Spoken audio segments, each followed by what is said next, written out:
Good day and welcome to another episode of What's Happening Today, presented to you by Rapido News Network. In our first story, we will discuss the gubernatorial primary election in the state of Pennsylvania. Post that, we will discuss very closely contested GOP's Senate primary again in the state of Pennsylvania. And in our final story, we will talk about the Russian Ukrainian conflict. So let's get started.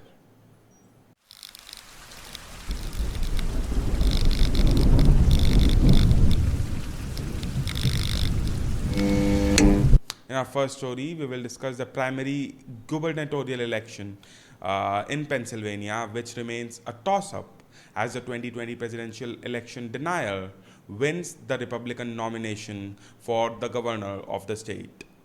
Doug Mastriano, a far-right Republican state senator who marched on Capitol on January 6, 2021 and emerged as a leading denier of the 2020 election result, won his party's nomination for governor of Pennsylvania on Tuesday as the battleground state hotly contested Senate Republican primary remained too close to call.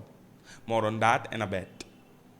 God is good all the time, Mr. Mastrino said in his victory speech, outlining day one goals that includes mandates are gone. Critical race theory is over. Only biological females can play on biological females' team. And you can only use the bathroom that your biological anatomy says. The Republican Governors Associations, or RGA, issued a tepid response after the race was called, not promising any financial support.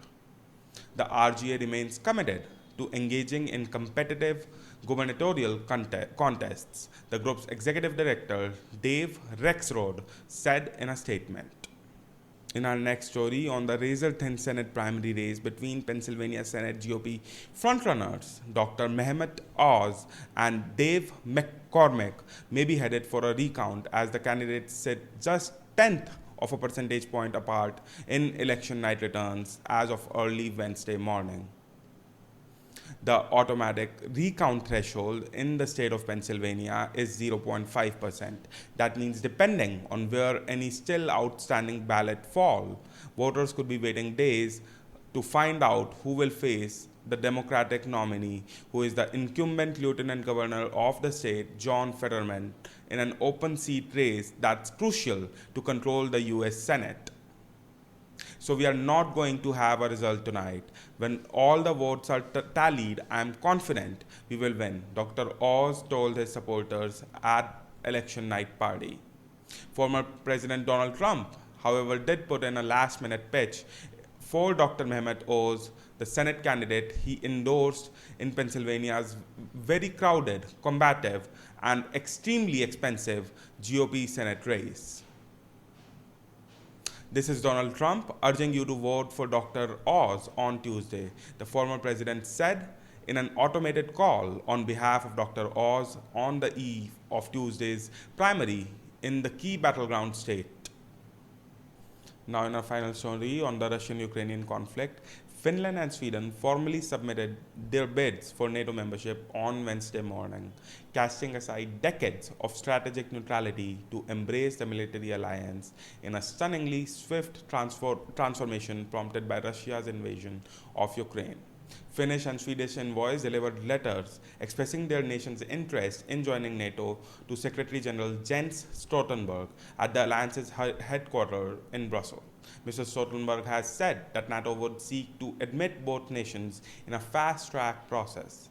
The two Nordic states, which have had close relationship with NATO but long remained militarily non-aligned, have seen public opinion tilt heavily in favor of joining the alliance since Russia's invasion of Ukraine upended European security.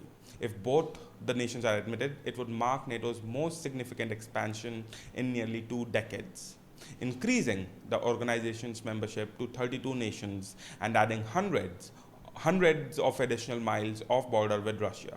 In Ukraine, hundreds of die-hard Ukrainian soldiers who had made a last stand against Russian forces from Mariupol steel mill faced an uncertain future Tuesday under Kremlin's custody after Ukraine's military ordered them to surrender. The surrender directive issued late Monday made the soldiers prisoners and ended the most protracted battle so far of the nearly 3-month-old Russian invasion of Ukraine. That was all for the major news update for May 18th. Stay tuned for our update on the ongoing world affairs. We hope that you find this video useful. If you like this video, hit like. And for a continued update on what's happening around the world, consider subscribing. To never miss an update whenever we post something new, hit that bell icon.